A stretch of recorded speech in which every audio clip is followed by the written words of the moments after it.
How's it going, guys? Brian here, and let me tell you a little something about me. I like smart home speakers. For example, the Google Home right behind me, I've had it since it was first released. I mean, it does so much. You could ask the weather, ask it to play music from your streaming service, math problems that I need help with.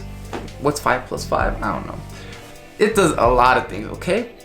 Now, I've been slowly getting into the Apple ecosystem with the iPhone, iPad, MacBook. So I was very curious to actually test out what the HomePod can do. Now keep in mind, the HomePod has been out for around 2 years already. And there's been rumors saying that there's going to be new models coming out in 2020, perhaps a smaller one even. But I was like, no. There's been new features that have been rolling out with this HomePod, and I wanted to try it out. Now with my previous setup that I had the Insignia bookshelf speakers, which you can see in my last video on the transformation of my studio. You can check that out right here. But I wanted to get a stereo system using the HomePods, so I got 2 of them. And let me start off with some comparisons using the Insignia bookshelf speaker and the HomePod. Okay, this is the Insignia bookshelf speaker. Alright, before I tell you any prices, let me tell you all the features about it. Okay, so this comes in a pair, right, that you connect with the speaker wire. On the side, you're gonna get the volume, the equalizer, whether it's the treble or the bass, you can fix that, alright? Then you have the power button. You also get a remote control where you can change all these functions. Now on the back, you have so many inputs and outputs. For example, you have auxiliary, RCA. You can even charge your phone on the back of this. Now, the way that I used this was, I would use the RCA inputs in order to put my Chromecast audio. That way I can have a multi-room setup and hear all my music through all the speakers. And I had the auxiliary plugged into my TV. Yeah, I know it's not going to be the best sounding quality through auxiliary, but I have that option. And because this has Bluetooth, I connected the Bluetooth with my MacBook. Now with this bookshelf setup, I could do so much for $100. Yes, at the time of this recording, the bookshelf speaker pair is only $100. Okay, but I was very curious to see how the HomePods work. These HomePods cost $300 each. 300. Okay. These HomePods do not have any inputs or outputs available. It's all based on Wi-Fi. So yeah, if you have AirPlay ready devices like iPhones, iPad, all that is gonna work with the HomePods. But this is the big problem that I ran into, and I want to express to see if hopefully this could get fixed.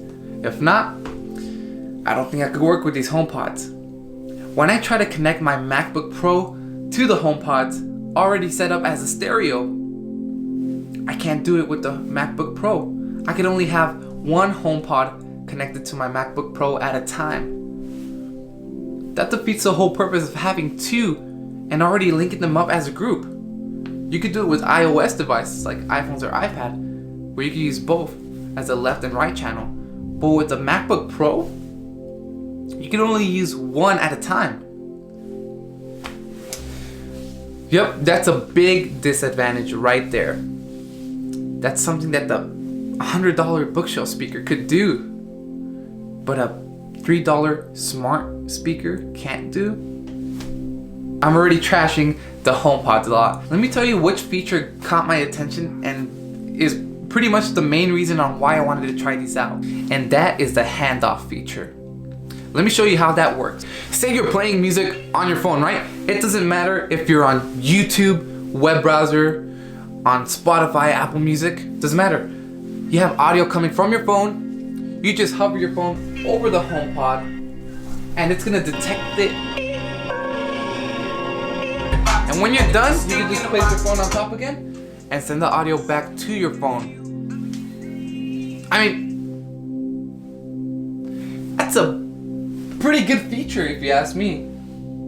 Even if you're on a phone call You could transfer your audio to the HomePod and talk into the speaker and have this be your main phone call setup. I mean, for conference calls, that's gonna be so efficient.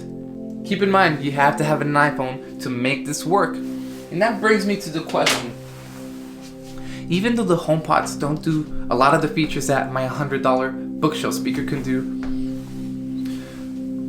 who are the HomePods actually for? And that is for the Apple enthusiast, the ones who have the whole ecosystem and just wants everything to work through Apple services. For example, Apple Music, Apple Podcasts, and all of the other apps they make. The HomePods are one of the lowest selling smart speakers out there, and I pretty much know why. You have to have an iPhone. But even though you're already in the ecosystem, for example, with my MacBook, you can't even connect it to 2 HomePods at the same time. So those are my opinions of my disadvantages and advantages through my experience with the HomePods. Hopefully you liked this video. If you did, make sure to leave that like and subscribe. And let me know in the comments below, what are your experiences with the HomePods? This is Brian signing off, and I'll catch you guys next time. Peace out.